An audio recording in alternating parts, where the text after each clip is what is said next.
The observation port stretched before Commander Drax like a window into the void itself. 20 years of staring into that darkness had not diminished his capacity to remind him of his own insignificance. Or perhaps more accurately, it had Your taught fragile him what true world ends insignificance here. felt like. Not while I His stand. scales had grayed. Then fall. All four of his eyes, once sharp All enough stations, to count report the hull status. rivets on a Target ship acquired. at Weapons 10,000 charged. kilometers now Engage. required Fire on optical my mark. enhancement to read the sensor displays. 52 seconds. Old for a Krell warrior, ancient for one still breathing after what he had done. Observation Post 47 was not a punishment in the traditional sense. No chains, no cells, no executioners sharpening their implements in the adjacent room. Just him, a rotating staff of junior officers who looked at him with barely concealed pity and an endless parade of ships passing through this corridor of space. And the white ships. Always the white ships. Sir? Ensign Rethic's voice carried that particular quality of youth that Drax had once possessed back when the universe seemed smaller and enemies more obvious. The young Krell couldn't have been more than 3 cycles out of the academy. His scales still held their brightness unmarred by combat or age. Vessel approaching on Vector 77 Delta. Classification reads as non-military. Drax did not need to look at the display. He could feel it in the way the temperature seemed to drop 3 degrees, in the way his primary heart began beating just slightly faster than his secondary, in the way his claws unconsciously flexed, seeking a weapon that was not there and had not been there for 2 decades. Describe it, he said, though he already knew. Large, sir, massive actually, easily twice the displacement of a heavy cruiser. Rithik paused and Drax could hear the confusion in his voice. It's white, Commander. Pure white, and there are markings on the hull, red symbols. They look like crosses. Drax's voice came out rougher than he intended. They are crosses, Ensign. Red crosses on a white field. Do you know what they mean? The young Krell hesitated. Drax could hear it in his breathing, that moment of uncertainty when training collides with curiosity. The human medical insignia, sir. It indicates a hospital ship. And what? Drax asked, turning slowly from the viewport to fix all 4 eyes on the ensign. Is our protocol regarding such vessels? Minimum distance of 10,000 kilometers, sir. No active scans, no weapons locks, no communication unless initiated by them. Rithik recited it perfectly as he should. The regulation had been drilled into every Krell officer for the past 20 years. Violation results in immediate court-martial and execution. Do you know why, Ensign? Because the Nightingale Protocol Treaty forbids hostile action against properly marked medical vessels, sir. That is the legal answer. Drax moved closer to the young officer, close enough to see the scales on his neck ridge standing slightly on end. Good. Fear was the beginning of wisdom. I asked if you know why, not what the regulation states, why it exists. Rethic's secondary eyes flickered with uncertainty. I don't understand the distinction, sir. Of course he didn't. How could he? He had been a hatchling when it happened, too young to remember the broadcasts, the trials, the fundamental reshaping of galactic military doctrine that followed a single engagement in a forgotten sector of space. Let me tell you a story, Ensign. Drax settled into his chair, the one luxury this posting allowed him in. About the day I learned why you never, under any circumstances, fire upon a ship marked with red crosses. The younger Krell's posture shifted. Stories from veterans were either boring recitations of minor skirmishes or warnings disguised as entertainment. Drax could see him trying to decide which this would be. 20 years ago, Drax began, I commanded the Talon of Supremacy. He watched recognition dawn in Rethic's eyes. Even young officers knew that name. It was in the history files, the tactical databases, the cautionary primers taught at the academy. I was 32 cycles old, prime of my career, 3 successful campaigns, 2 commendations, a crew that would follow me into a singularity if I ordered it. The memories tasted like ash. I thought I understood warfare. I thought I understood humans. Drax gestured at the viewport where the white ship continued its serene passage through the void. I was wrong about everything. The bridge of the Talon of Supremacy hummed with the controlled efficiency that marked a warship at the peak of its operational capability. Every station manned, every system green, every crew member aware that they served on one of the Dominion's premier vessels under one of its most promising commanders. Commander Drax stood at the center of it all, feeling the weight of command settle across his shoulders like a comfortable cloak. This was where he belonged. This was what he had trained for. This was what the Krell were meant to do: patrol the borders, maintain superiority, remind the lesser species that some things were eternal. Status, he said, his voice carrying the particular timbre that commanded instant attention without needing to shout. Lieutenant Kieran looked up from the tactical station, his scales still bright with the sheen of youth. 3 cycles of service. Promising officer. Perhaps too eager to please, but that could be trained out of him. Sector sweep is 70% complete, Commander. No contacts of significance. Standard merchant traffic, 2 civilian transports, 1 Torvin cargo hauler that cleared our checkpoint 6 hours ago. Energy readings. Background nominal, no unusual signatures, no gravitic distortions, no unscheduled FTL transitions. Kieran's claws danced across his console with practiced precision. It's been a quiet patrol, sir. Too quiet, Drax thought, but did not say. The border had been too quiet for 3 cycles now, ever since the skirmish at Proxima Station. The humans had retreated. The Torvin Confederacy had withdrawn. Even the usually aggressive Zethar clans had pulled back to their territories. Some in high command called it peace. Drax called it suspicious. At the helm station, pilot Vorath made a minor course correction, his movements economical and precise. Vorath was one of the best helmsmen in the fleet, young, talented, with reflexes that bordered on precognitive. Drax had specifically requested him for this posting. Maintain full sensor sweep, Drax ordered. I want to know about every particle of dust that crosses our boundary. Yes, sir. Sergeant Morven, positioned at the defensive systems station, cleared his throat. The sound carried weight. Morven had earned the scars that crisscrossed his snout through 15 cycles of combat operations. When he spoke, smart commanders listened. Something on your mind, Sergeant? Permission to speak freely, sir. Granted. Morven swiveled his chair to face Drax directly, a breach of protocol that the commander allowed because the veteran had forgotten more about warfare than most officers would ever learn. The quiet bothers me, Commander. After Proxima, I expected escalation. Instead, we get this. He gestured at the peaceful sensor displays. Silence. You think they're planning something? I think humans don't do anything without a reason, sir. Morven's scarred face twisted into something that might have been a grimace or a smile. And when they stop fighting, it's usually because they're preparing to fight differently. Drax considered this. It aligned with his own instincts, though he would not voice them to the full bridge crew. Confidence was half of command. Your concern is noted, Sergeant. Remain vigilant. Always, sir. The bridge settled back into its routine rhythm. Sensor sweeps, system checks, course corrections. The endless, meticulous work of maintaining a warship at the edge of known space. 27 minutes later, everything changed. Contact, Kieran announced, his voice sharp with sudden alertness. Bearing 270 Mark 15. Range, long, very long. Sensors are having trouble resolving it. Drax moved to the tactical display, Morven rising from his station to join him. The holographic projection showed their ship at the center, the boundary markers of Krell space, forming a glowing perimeter. And there, just inside that perimeter, a faint signature that pulsed with each sensor sweep. Identification. Unknown. Sir, the signature is odd. Massive power output, but the profile doesn't match any known warship class. Kieran enhanced the image, frowning as the data resolved. It's big, Commander, really big. Displacement suggests it's at least twice our mass. A ripple of interest moved through the bridge crew.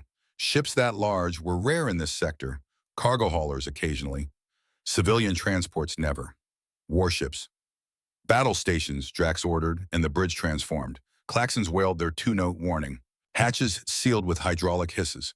Crew members who had been performing routine maintenance sprinted to their combat positions. Vorath's hands moved over his controls, ready to execute evasive maneuvers at a moment's notice. Weapons hot, Morven reported, his claws already working the defensive array. Shields charging, point defense active. Communications hail that vessel. Standard challenge. They're in Krell space without authorization. The communications officer, Sileth, worked her console with the efficiency of someone who had issued 1,000 such challenges. Hailing on all standard frequencies, Commander. No response. Keep trying. Tactical, I want full resolution on that contact. What are we dealing with?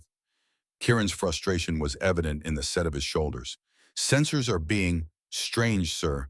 The ship is there, no question. But it's like it's designed to be visible. Like it wants us to see it.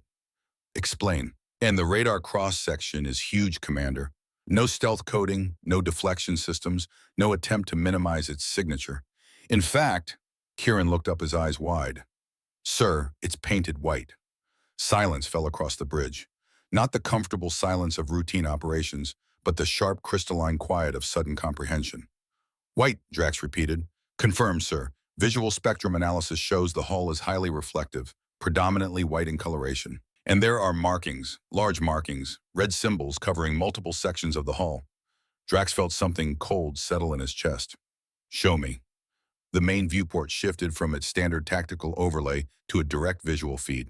The image was grainy at this range, distorted by distance and the limitations of optical systems, but it was clear enough. The ship hung in space like a monument to absurdity, massive as Kieran had reported. Easily twice the Talon's displacement, possibly more. But it was the color that caught the eye and held it. Pure white. Not the gray white of unpainted hull metal or the off-white of standard civilian vessels, but a deliberate, almost aggressive whiteness that seemed to glow against the black of space. And painted across that pristine hull, visible even at this distance, were symbols. Red symbols. Crosses. Medical crosses. Magnify, Drax ordered, his voice steady despite the sudden acceleration of his hearts. The image zoomed and the symbols resolved into clarity. Yes, crosses. The universal symbol of medicine, of healing, of neutrality. The mark that supposedly protected ships from attack under a dozen different treaties and conventions. It's a hospital ship, Kieran said, his voice carrying a note of confusion. A human hospital ship. What's it doing in our territory? Morven's response was immediate and sharp. Permission to speak, sir. Granted. We should maintain distance. There are stories about engaging human medical vessels. The veteran's scarred face had taken on an expression Drax had never seen there before. Something that looked uncomfortably like caution. From the Vraxian War, the humans have certain rules about protecting their medical facilities. Rules, Drax said, tasting the word like something bitter. You mean the Geneva Conventions? Yes, sir. They're laws of warfare. They take them very seriously. And we should care because, Drax turned to face his sergeant directly. Those treaties protect their ships when they're in their own space following their own rules. This vessel is in Krell territory unannounced and unauthorized. That makes it a trespasser at best, a spy at worst. Oh, sir, I understand that, but nothing, Sergeant. Drax straightened to his full height. I've read the intelligence reports on humans. I know what the other species say about them. Dangerous, unpredictable, fierce warriors when cornered. He gestured at the white ship on the display. Does that look like a warship to you? The question hung in the air. Morven opened his mouth closed. It looked at the display again, because it didn't look like a warship. It looked like exactly what it claimed to be, a massive unarmed medical vessel. No gun ports were visible, no missile tubes, no obvious weapon systems at all. Just white hull red crosses in the kind of configuration that suggested cargo holds and medical bays, not magazines and reactors. It looks like a hospital ship, sir, Kieran offered quietly. Exactly. Drax felt vindication warm his chest. The humans talk an impressive game about their military prowess. But when you actually look at them, what do you see? A species so soft they build ships dedicated entirely to caring for their wounded. So obsessed with rules and conventions that they mark their medical vessels with bright colors and hope everyone else follows the same regulations. He shook his head. That's not strength. That's weakness disguised as virtue. Silith's voice cut through the moment. Commander, still no response to our hails. The vessel maintains its current heading and speed. It's not slowing, not changing course. It's like they don't even know we're here. Or like they don't care, a small voice whispered in the back of Drax's mind. He silenced it. Range, 50,000 kilometers, and closing, sir. Weapons range. Morven's response was reluctant. We could hit them now if we wanted to. At that size, missing would be difficult. Drax walked a slow circle around the tactical display, considering his options. By the strictest interpretation of Krell law, he had every right to fire on an unauthorized vessel in their territory. By any reasonable military doctrine, a ship that refused to respond to hails and continued advancing could be considered hostile. But it was a hospital ship. Even he could see the complications that would follow from destroying a clearly marked medical vessel. Unless... Weapons, he said slowly, an idea forming. Prepare a warning shot. Plasma bank's single bolt minimum power. I want it close enough that they notice, but far enough that there's no risk of impact. Sir, Kieran's confusion was evident. We're not going to shoot them, Lieutenant. We're going to wake them up. They're either ignoring us deliberately or their sensors are so poor they genuinely haven't noticed us. Either way, a plasma bolt across their bow should get their attention. Then they'll respond to our hails, explain what they're doing in our space, and we can all move on with our day. It was, Drax thought, a perfectly reasonable escalation, a standard military procedure.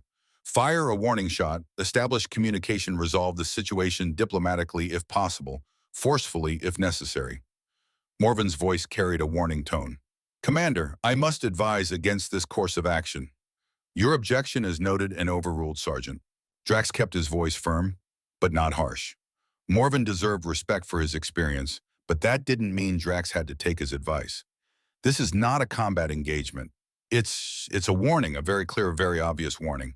Sir, the Vraxians tried something similar during their conflict with humans.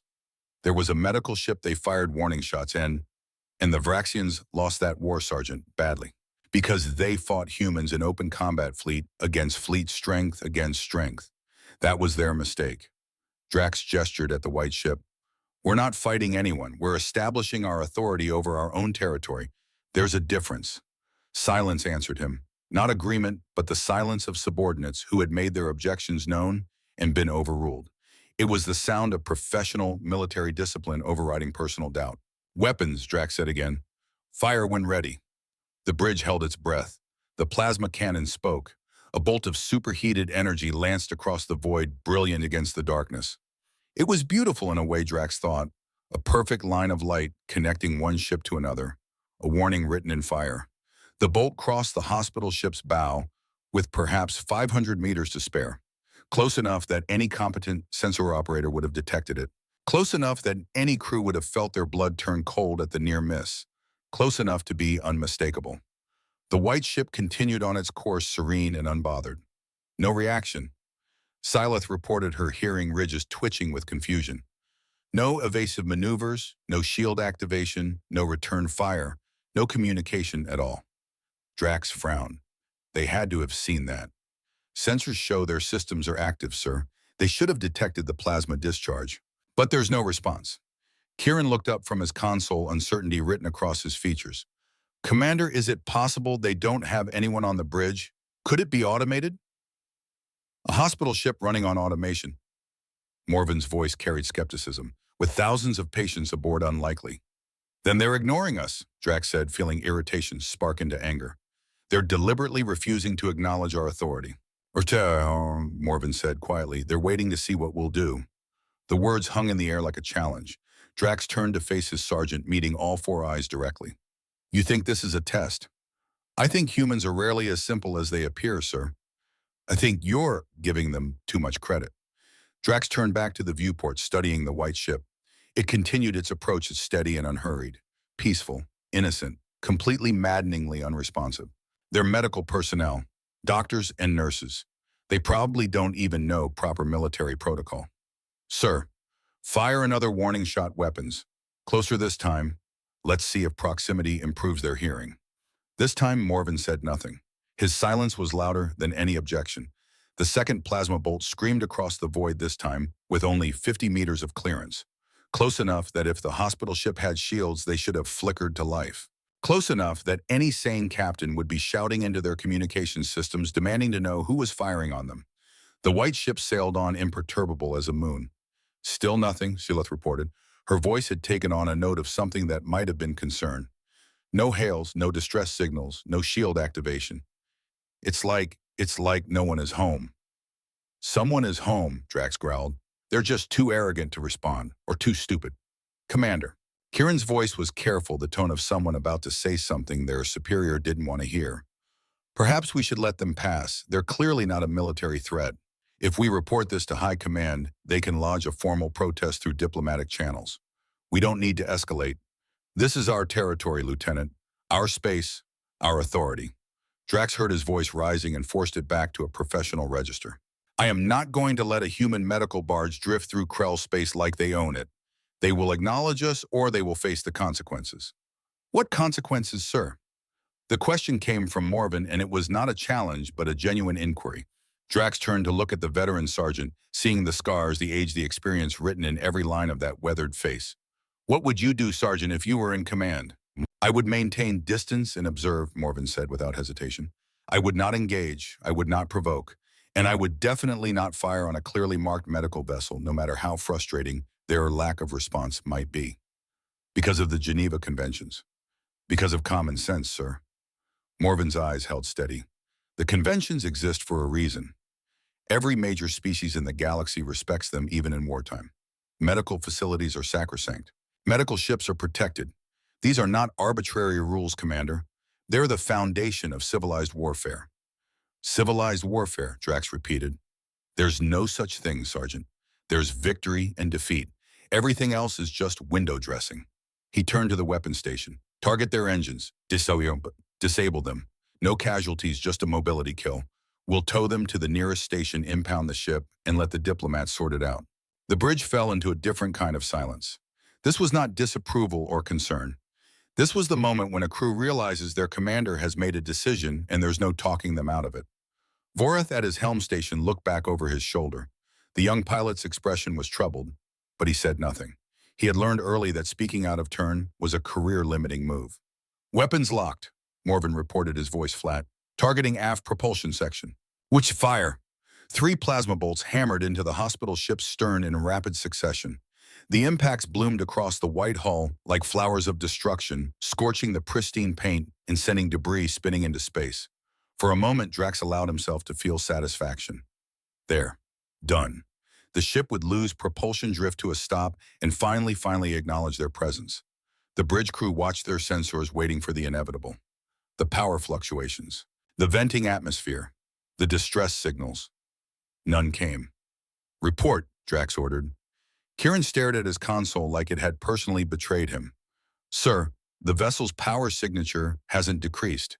If anything, it's increased dramatically. Explain. I can't, sir. We hit their engine section. We should have caused significant damage, but the power readings show a 200% increase in output, and it's not coming from the engines. Then where's it coming from? Kieran's claws trembled over his controls. I don't know, sir. The energy is building in sections that our initial scans read as cargo holds in medical bays. But those readings don't make sense. No medical equipment draws that much power. No cargo generates that kind of signature. Morven's voice cut through the confusion like a blade. Commander, I recommend immediate withdrawal. Based on what energy readings? Based on experience, sir. The sergeant's scarred face had gone very still. I've seen this before in the Vraxian War. The power spike. The apparent damage that isn't damage. The silence that's not really silence. What are you saying, Sergeant? I'm saying that ship is not what it appears to be.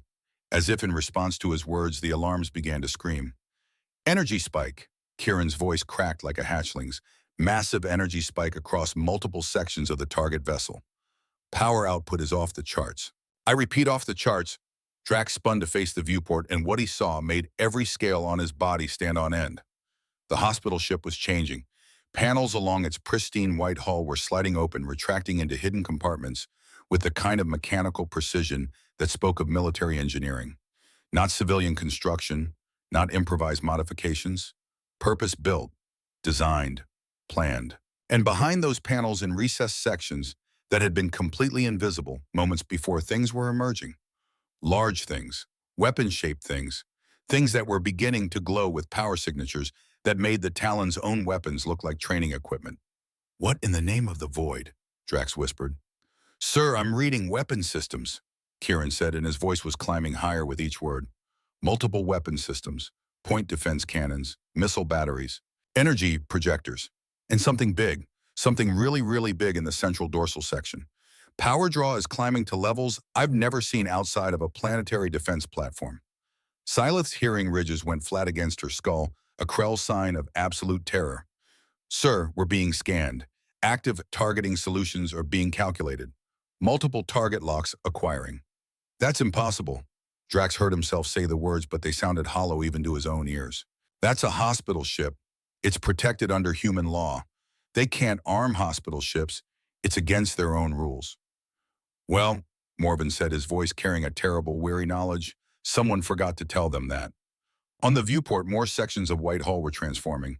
What had appeared to be simple cargo modules were rotating, revealing reinforced armor plating beneath. What had looked like sensor arrays were pivoting into position as point defense systems. The entire ship was metamorphosing from a peaceful medical vessel into something that made Drax's warship look like a patrol boat. The central dorsal section, the area Kieran had flagged as the big problem, was opening. A massive armored hatch easily 100 meters across was splitting down the middle, with the kind of heavy engineering that took years to design and cost more than most planets' gross domestic product. And rising from within that hatch, emerging like some ancient god of war waking from slumber, was a weapon that made Drax's blood turn to ice water. "Is that?" Kieran began, his voice barely a whisper. "A railgun," Morven finished. "A capital-class railgun." The weapon continued to rise, its barrel easily 50 meters long, built from some dark alloy that seemed to drink in the light around it. Capacitors along its length were beginning to glow, cycling up through the spectrum. Blue at first, then brighter, then cycling toward white. "Shields," Drax screamed, finally finding his voice. "Maximum power to forward shields, all power to forward shields." "Already done, sir," Morven reported. His voice had gone calm, the terrible calm of someone who had accepted what was about to happen. "For what it's worth. Weapons return fire, target that railgun before it—" "Sir," Silith interrupted, her voice completely flat, emotionless. The tone of someone who had already accepted death. "We're being hailed by the hospital ship." Drax stared at her. "They're what? Hailing us, sir. Audio only. The message is looping. Would you like me to play it?" The railgun's glow had reached white hot, the kind of white that hurt to look at, the kind of white that meant barely contained catastrophic energy, looking for a target. "Yes," Drax croaked. "Play it." Selith pressed a control, and a human voice filled the bridge. Female. Calm. With an accent that suggested education and authority. But underneath that calm was something else. Something cold and furious, and absolutely, completely terrifyingly done with the Krell's nonsense. "Attention, Krell vessel. This is Captain Alara Voss of the UHMS Serenity's Guard. You have fired upon a protected medical vessel in violation of interstellar law. You have precisely 10 seconds to power down your weapons and prepare to be boarded. Failure to comply will result in your immediate destruction. This is your only warning." The message clicked off, then began again. The same words, the same cold professional tone, the same promise of annihilation delivered with the emotional weight of someone reading a weather report. Drax looked at the railgun, now glowing white-hot with barely contained destructive potential. He looked at his crew, who were all staring at him with expressions that clearly said, "This is your fault." He looked at the chronometer, which had automatically begun counting down from 10, 9, 8, 7. Vorith's hands hovered over his helm controls, waiting for the evasive maneuver order that might give them a chance to survive. And for the first time in his 32 cycles of life, Commander Drax of the Krell Dominion understood what it meant to be truly, utterly, catastrophically wrong about everything. The countdown reached 0. Drax opened his mouth to give the order. Surrender. Power down. Anything to stop what was about to happen. His vocal cords engaged. Air moved through his throat. Sound began to form. He was too slow. The railgun fired. There was no dramatic buildup, no warning klaxon. No final moment of cinematic suspense. 1 microsecond, the weapon was charged and ready. The next microsecond, the projectile was leaving the barrel at a significant fraction of light speed. The laws of physics did not care about dramatic tension. What Drax saw was a line, a perfectly straight line of distorted space that connected the hospital ship to his own vessel. The air itself seemed to tear along that path, reality bending around, something moving so fast that conventional matter simply got out of the way. Light from distant stars twisted and warped along the projectile's trajectory, creating a gravitational lensing effect that made the universe itself seem to ripple.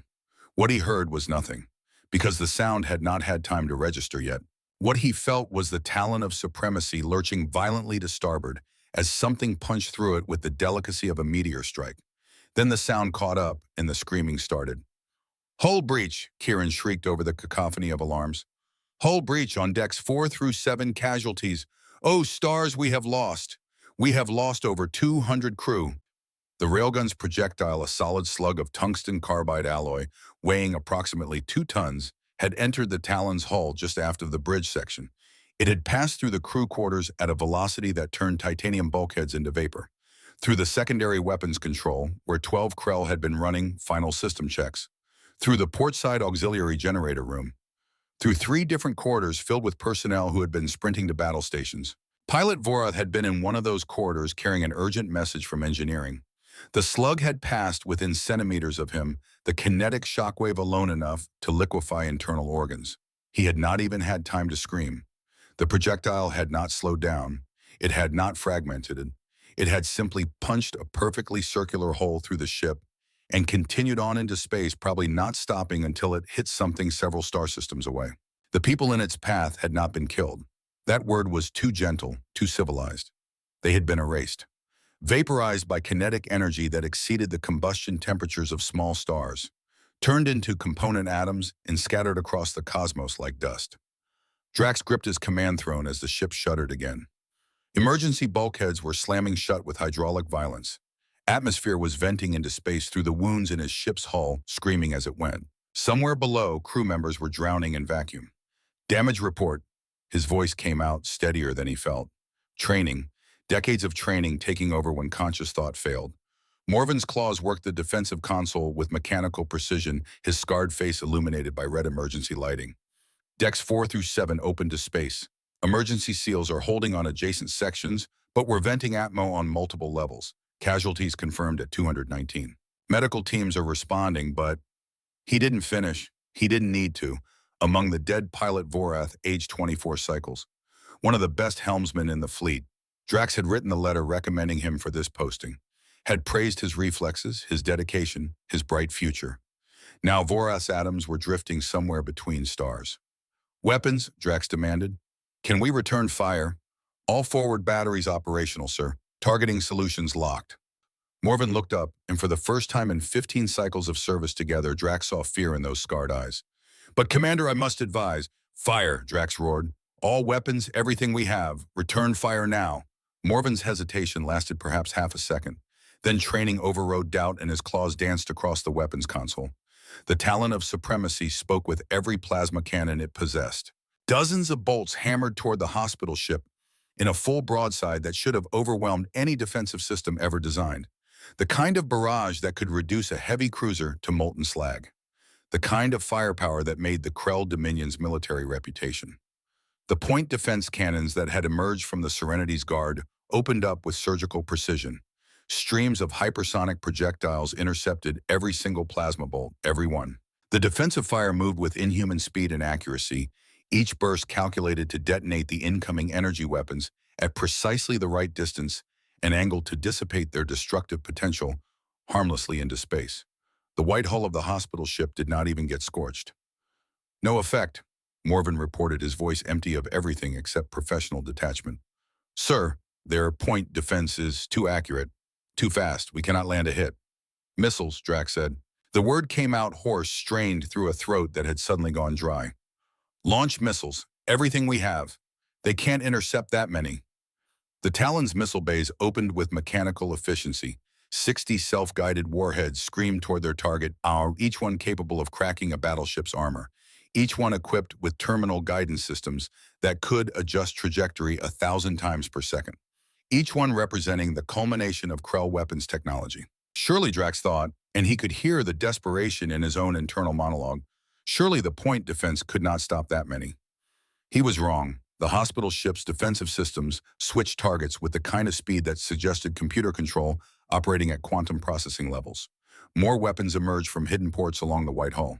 These fired tight beam lasers that sliced through missile after missile with contemptuous ease. 8 seconds. That was how long it took. 8 seconds to reduce 60 state-of-the-art missiles into expanding clouds of debris and unfulfilled potential. Not a single warhead got within 10 kilometers of the target. Evasive maneuvers, Drax screamed, abandoning all pretense of calm command. Helm, get us out of here. But the helm station was empty. Vorath was gone, vaporized in the first strike. The backup helmsman, Ensign Zortak, scrambled into the seat with trembling claws, his inexperience evident in every movement. The Talon of Supremacy began to turn its engines, flaring to maximum burn, trying to bring its armored bow toward the enemy while simultaneously building the velocity needed to escape. It was the right tactical decision.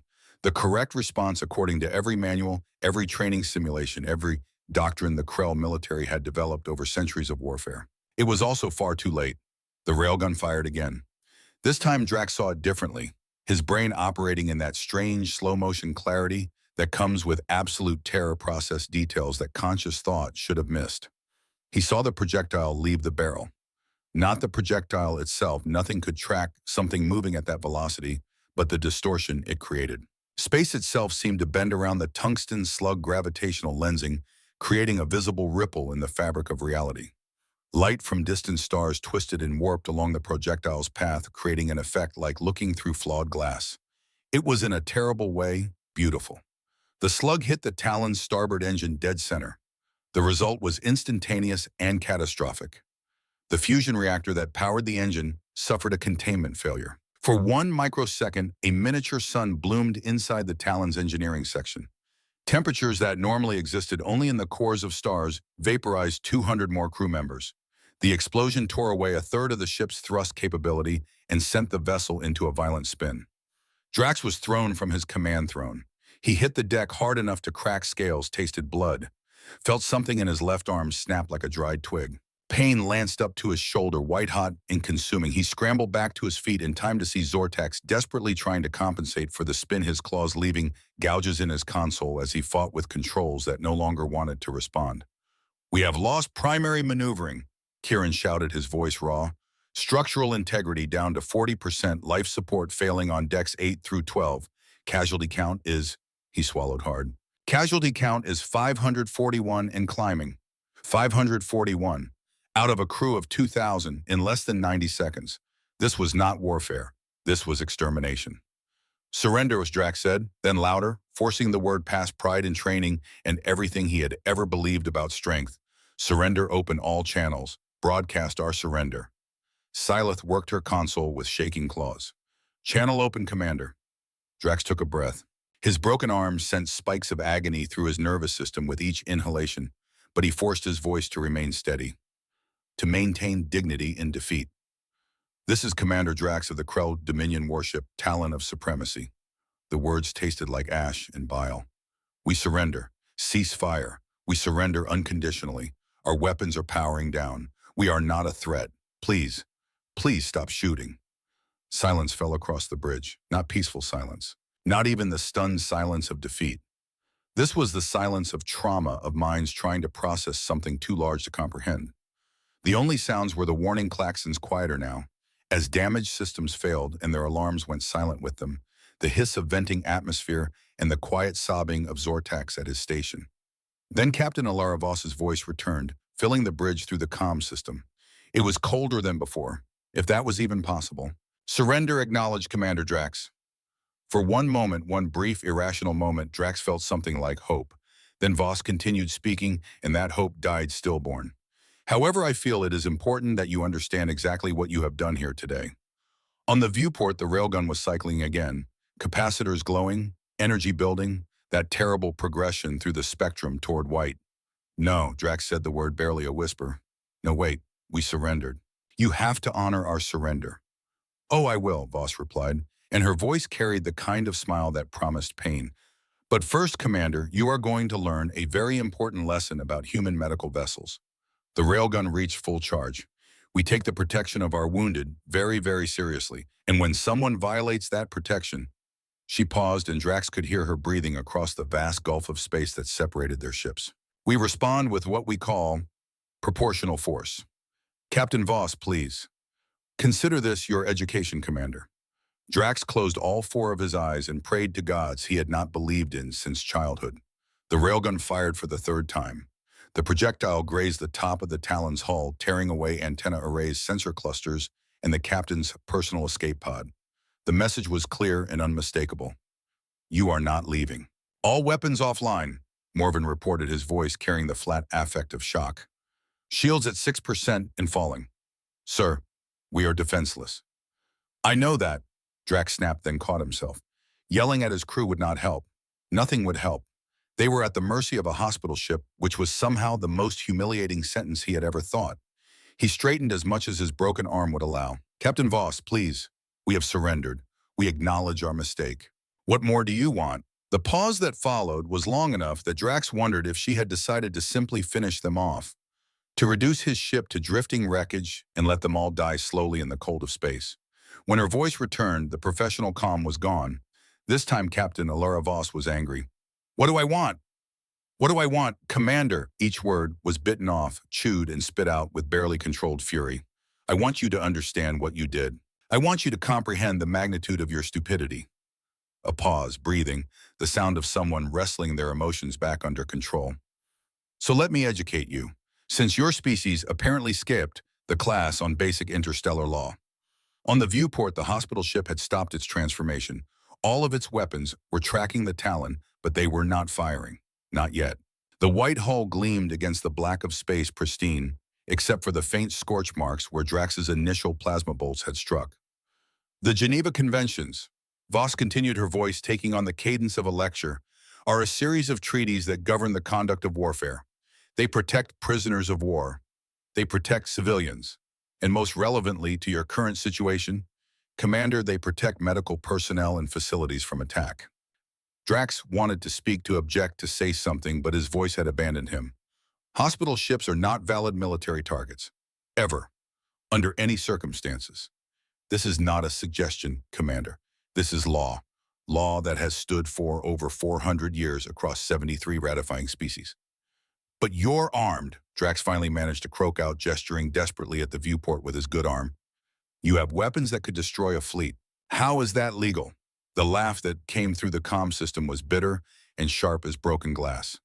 Because we are allowed to defend ourselves when idiots like you decide to ignore several centuries of established protocol. Voss's voice rose, then caught itself modulating back down to that terrible professional calm. Hospital ships are protected, Commander. But that protection is not a suicide pact. A new screen appeared on the Talon's main display. Text, legal documentation, articles, and clauses and subsections that Drax's eyes were too pain-blurred to read properly. But he could make out the header, Geneva Convention, Second Protocol, Article 35, Space Warfare Addendum. We are permitted, Voss said, her voice steady again, under Article 35 of the Second Geneva Convention, as adapted for space warfare, to carry defensive armaments sufficient to ensure our survival if attacked. The key word here being defensive. Kieran's voice was small, confused. But sir, that railgun is not defensive. That's a capital ship weapon that could level cities. Yes, Voss said, apparently able to hear them through their own comm system. Yes, it could. And do you know why we installed it? Silence answered her. Because 3 years ago, a Krell raiding party, much like yours, attacked the UHMS Florence's Promise. The name meant nothing to Drax, just another human ship. Another casualty in the endless border conflicts that had defined the last decade of galactic politics. But Morven's reaction was immediate and visceral. The veteran sergeant's scales went pale, his claws frozen over his console. Oh no, Morven whispered. Oh no, not that ship. That hospital ship, Voss continued, and her voice had dropped to something quiet and infinitely more dangerous. Was not armed. It relied entirely on the protections of interstellar law. It was carrying 4,000 wounded personnel from the Battle of Kepler Station, 4,000 souls who had been guaranteed safe passage under every treaty, every convention, every law that governs civilized warfare. The bridge went silent. Even the alarms seemed to hold their breath. The Krell raiding party boarded the Florence's Promise. They executed the medical staff, doctors, nurses, surgeons, orderlies, people who had dedicated their lives to healing, shot them in their own medical bays. Drax felt something cold and heavy settle in his stomach. And then they spaced the wounded, all 4,000 of them, opened the airlocks, and vented them into the void, men and women who had been promised protection, who had been guaranteed safety under laws that every species in this galaxy claims to honor. Voss's voice had gone very quiet now, the kind of quiet that precedes thunder. And then, and this is the part that really matters, Commander, they claimed it was a legitimate military target because the Florence had been treating enemy combatants, because we had been doing our job as medical personnel, saving lives without regard to species or allegiance. Drax remembered now. He remembered the broadcasts, the celebrations in the Dominion, the medals awarded to Assault Group 12. High Command had called it a great victory, a blow against human supply lines. A demonstration that the Krell would not be constrained by weak-minded rules about protected spaces. He had applauded it. He had thought it was brilliant strategy. Your High Command celebrated, DeVos said as if reading his thoughts. They called it innovative tactics. They said the Florence's Promise had forfeited its protection by treating your enemies. A pause. When she spoke again, her voice carried the weight of something that could never be forgiven. So humanity made a decision. We would continue to honor the Geneva Conventions. We would continue to operate hospital ships. We would continue to provide medical care to anyone who needed it.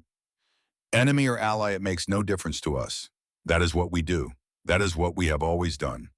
On the display, more images appeared, schematics, engineering diagrams, weapons specifications that made the Talon's armaments look like training equipment.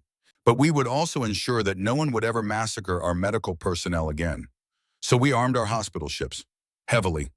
We installed railguns that can punch through battle cruisers, point defense systems that can intercept anything short of a relativistic kill vehicle, missile batteries that could level small moons, and we made very, very sure that everyone knew the new rules.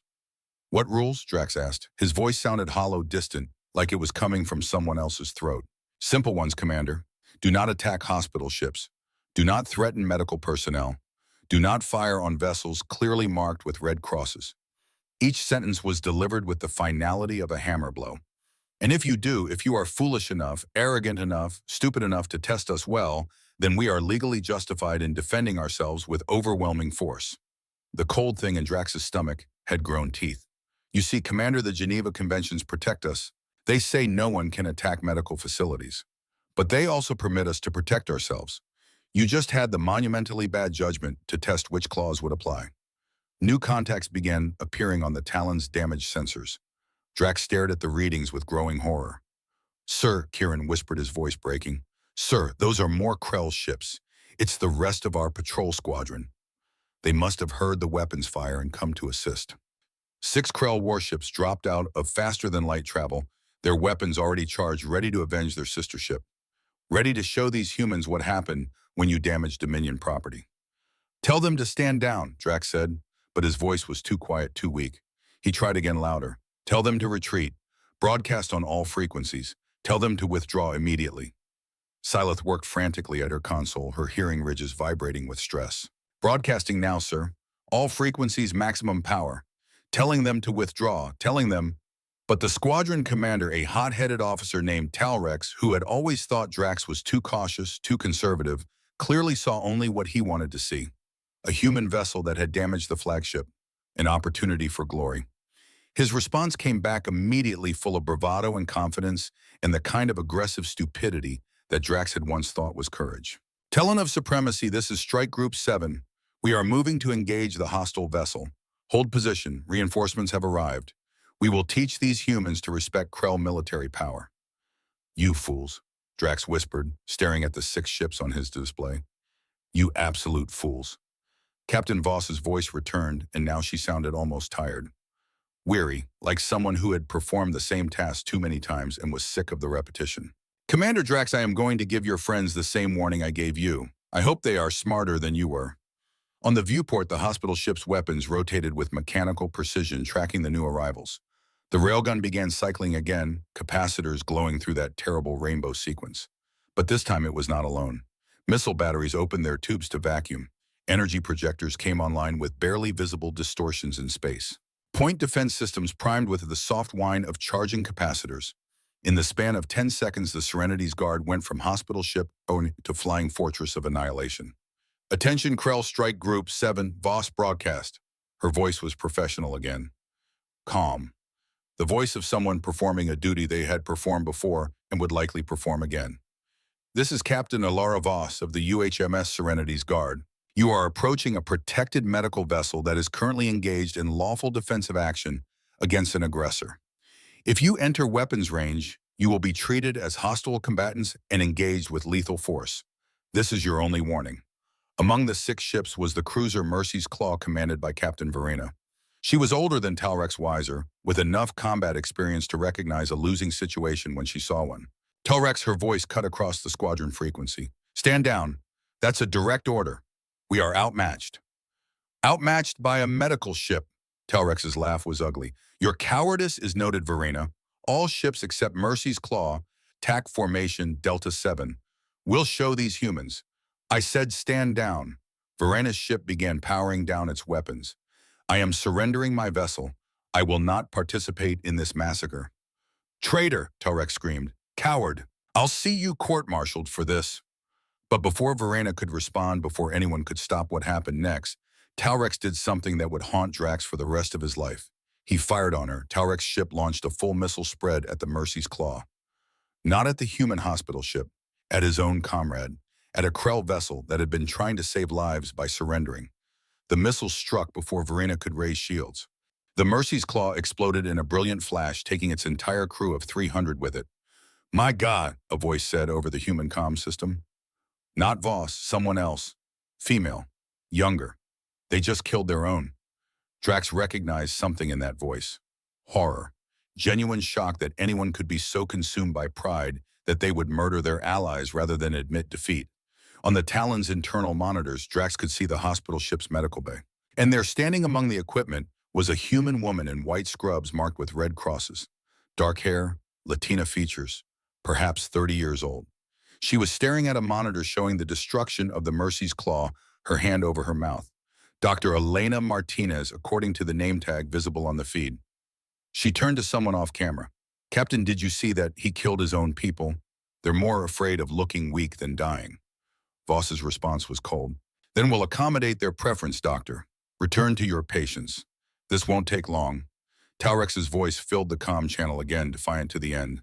All ships fire at will, show no mercy to these human dogs. 5 Krell warships opened fire on the Serenity's guard. Captain Voss's response was methodical and terrible in its precision. The railgun spoke first.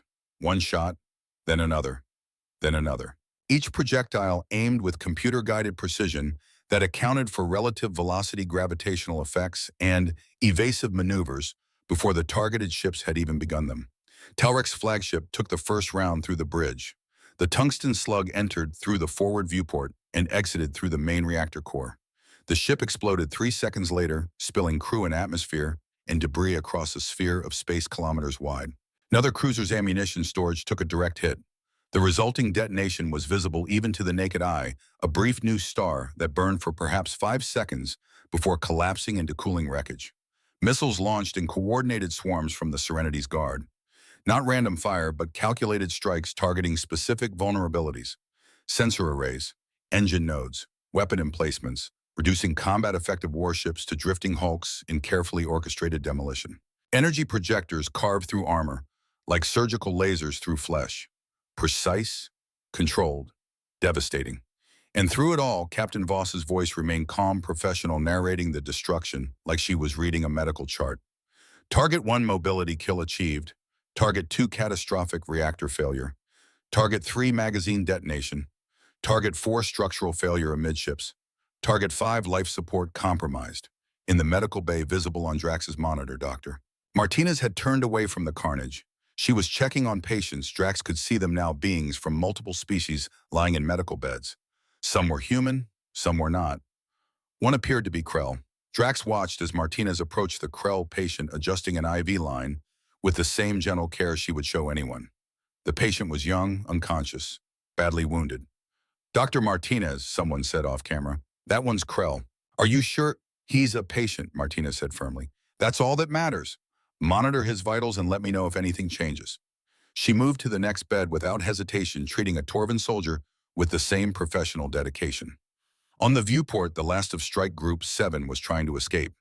The ship's captain had finally realized the futility of fighting and was attempting to flee. The railgun tracked it with inhuman precision. One shot, the engine exploded. The ship went dead in space. Target 6 disabled but salvageable, Voss reported. Secure all hostile vessels. Medical teams prepare for casualty intake. The battle had lasted 8 minutes from first shot to last. 7 Krell warships, 1 destroyed by friendly fire, 5 more disabled or destroyed by the Serenity's guard. Only the Talon of Supremacy remained even partially functional, and that was only because Voss had chosen to leave it that way. Over 1,000 Krell crew members dead or dying, and the hospital ship still pristine white, still bearing its red crosses, floating serenely among the wreckage like an angel of death who had simply done what angels of death do. This concludes today's lesson, Commander Drax, Captain Voss said. Her voice had gone soft again, almost gentle, the kind of gentleness a teacher uses when explaining why a student failed. I hope you were paying attention. Drax stared at the destruction, at the bodies floating in space, at the shattered ships that had been moments ago the pride of the Krell military. And he realized with crushing clarity that he had not just lost a battle, he had started something that would change the entire galaxy. The Serenity's guard did not finish them off. In retrospect, Drax would realize that was the cruelest part of all.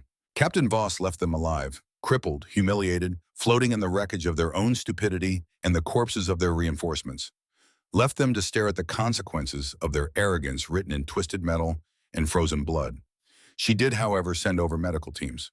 The first indication came through Sileth's console, her hearing ridges twitching with confusion that bordered on disbelief. "Commander, we're being hailed again." "Bob, the hospital ship is requesting permission to dock." Drax stared at her. His broken arm throbbed with each heartbeat, sending waves of nausea through his system. Around him, the bridge was a disaster of sparking consoles, emergency lighting, and the acrid smell of burnt insulation and things that should not burn. "They want to dock," he repeated. The words made no sense. "With us." "Yes, sir. They're transmitting docking protocols, standard medical emergency procedures. They're asking how many wounded we have." "How many?" Drax felt something break inside him that was not his arm. Tell them we have over 500 casualties. Tell them our medical bay was on Deck 6. Deck 6, which no longer existed. Deck 6, which was now open to vacuum. Deck 6, where the ship's doctors and nurses had been treating minor injuries when the Railgun's first shot had turned them all to vapor. "Sir, they're sending shuttles regardless of our response. Multiple craft. They're already launching." Morven looked up from his console, his scarred face haggard with exhaustion and shock. Deep lines had appeared around his eyes that had not been there an hour ago. Should we try to stop them, Commander?" The question was absurd. They had no weapons, no shields, no ability to stop anything. But Drax understood what Morven was really asking. Do we have any dignity left to preserve, any honor left to defend? "Let them come," Drax said quietly. "We surrendered. They won. If they want to board us and finish what they started, we can't stop them." But the thought that ran through his mind, the one he could not voice, why would they come at all? "We tried to kill them. We fired on their ship. We deserve whatever they do to us." Except they did not come to finish anything. The first shuttle locked onto the Talon's starboard emergency airlock 23 minutes after the last shot was fired.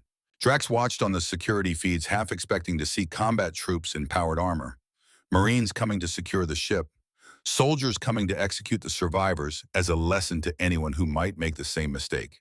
Instead, humans in white medical uniforms emerged. Not combat armor, not even light defensive gear. Just white fabric marked with those same red crosses, carrying equipment that was clearly medical in nature and nothing else. They moved with the kind of organized efficiency that spoke of extensive training and recent practice. A tall human male led the team, older, with hair that had gone mostly gray.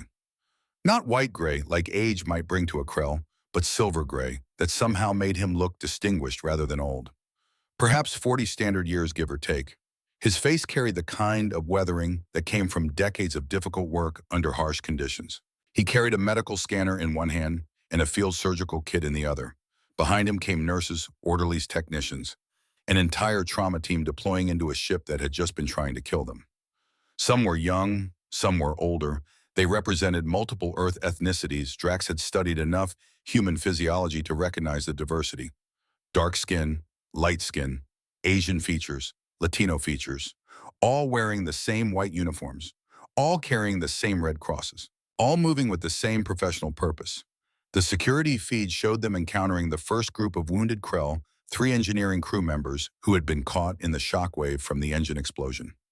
Burns covered 30% of their bodies. One was missing an arm, the limb sheared off by flying debris.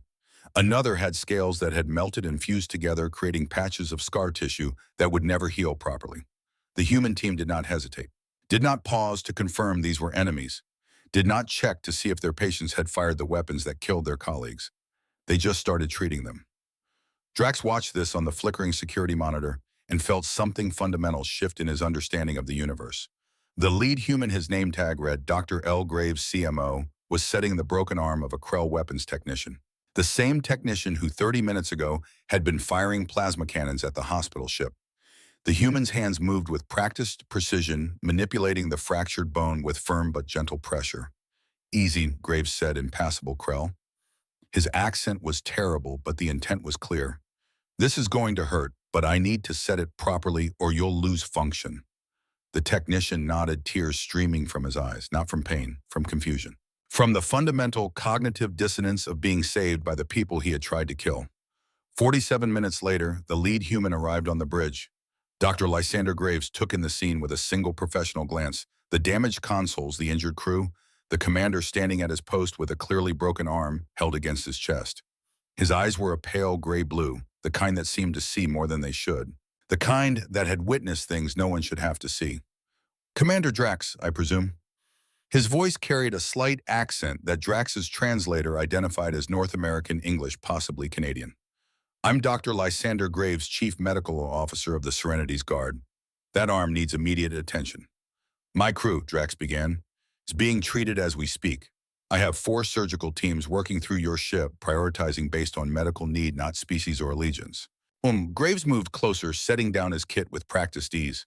We've already stabilized 37 critical cases and evacuated them to our medical bay. Another 63 are being treated on site. But you're in command, which means you don't get to delay treatment until everyone else is handled. That's the kind of martyrdom that gets people killed. So sit down and let me work. It was not a request.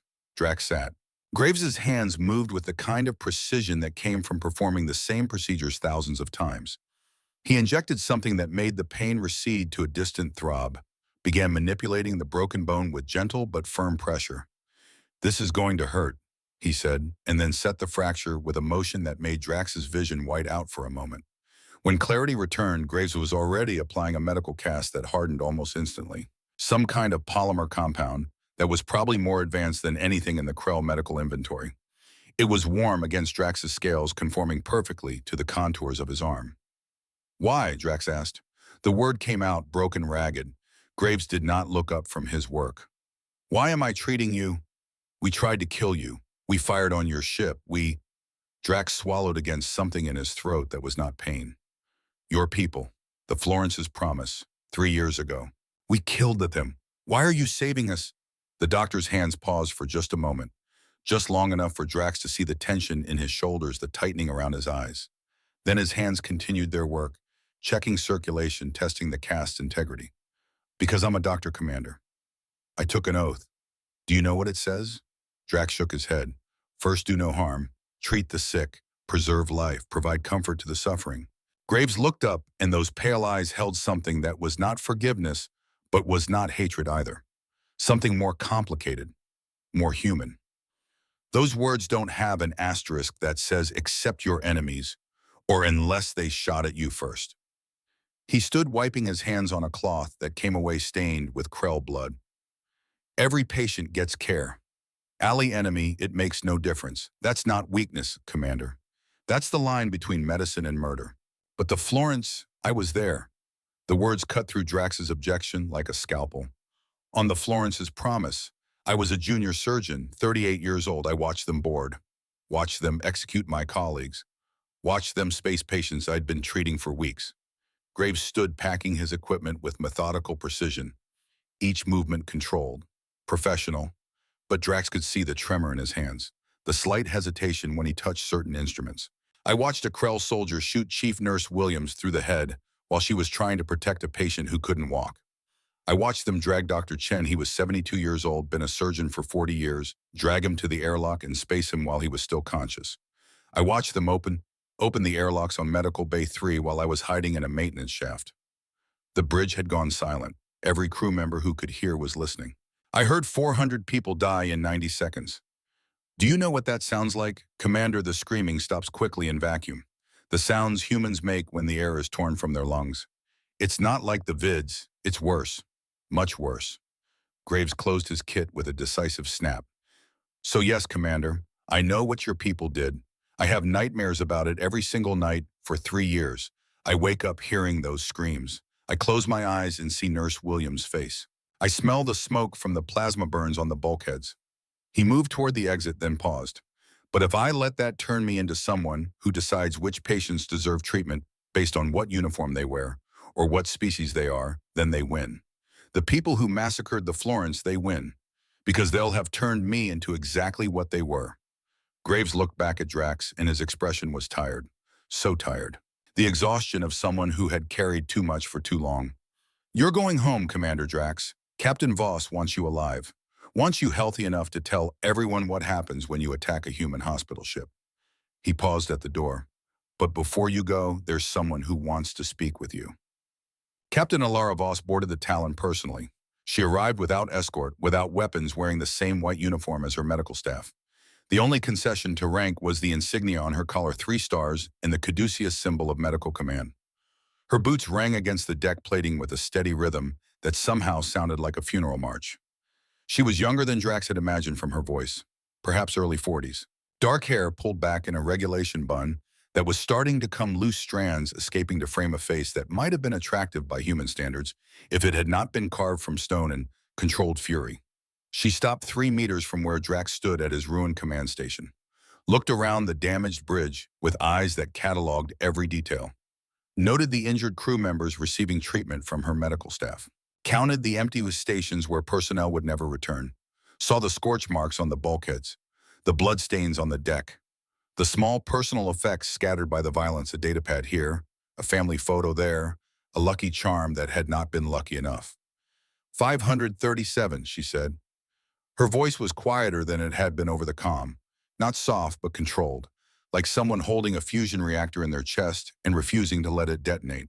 That's how many of your crew we've confirmed dead. Another 219 wounded, 63 critical. Your ship is crippled, but salvageable. We've stabilized the hull breaches and restored minimal life support to all inhabitable sections. Drax said nothing. What could he say? Do you know how many people I killed today, Commander? The question struck like a physical blow. Voss's dark eyes, almost black in the emergency lighting, held him like targeting lasers. 741 Krell service members across 7 ships. I know the number exactly because I reviewed every casualty report personally. Every name, every position, every family they left behind when that information was available in your personnel files. She took one step closer. That's what command means, Commander. Owning the deaths you order. Not forgetting them, not dismissing them as collateral damage or acceptable losses. Knowing that 741 people went to sleep last night, not knowing they'd be dead by the next morning because their commanders made bad decisions. Another step. You attacked a hospital ship, Commander, a clearly marked, obviously protected medical vessel operating under every law and treaty that governs civilized warfare. You fired 3 times before we responded. You were given every opportunity to withdraw, to acknowledge your mistake, to choose differently. I didn't know, Drax heard himself say. The words sounded hollow even to his own ears. I didn't know you were armed. The treaties say medical ships are protected. Voss interrupted, and her voice carried the edge of someone who had this argument too many times and was tired of it. They also say we can defend ourselves. Article 35, Second Geneva Convention, Space Warfare Addendum, adopted 247 years ago. Ratified by 73 species, including the Krell Dominion in 2028. Her voice dropped to something quieter, more dangerous. You didn't know because you didn't bother to learn. She gestured at the viewport where the wreckage of Strike Group 7 drifted in the darkness like a graveyard of ambition and pride. 741 people learned differently today.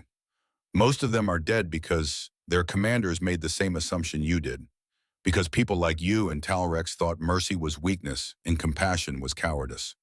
The words settled like lead in Drax's chest. I'm sending you home, Voss continued. We'll repair your ship enough to make the journey. We'll provide medical support for your wounded. We'll transfer the dead with full honors because that's what the conventions require and because those people deserve dignity even if their commanders don't. She turned to leave, then stopped. When she spoke again, her voice had changed. Not softer, but more personal, like she was talking to herself as much as to him. The Florence's Promise was my first posting. I was executive officer. 29 years old, youngest XO in the fleet. Her shoulders tensed. We had 4,000 patients. Humans, Torvin, Vraxian, Zothar. We had 83 Krell prisoners of war receiving treatment for injuries sustained at Kepler Station.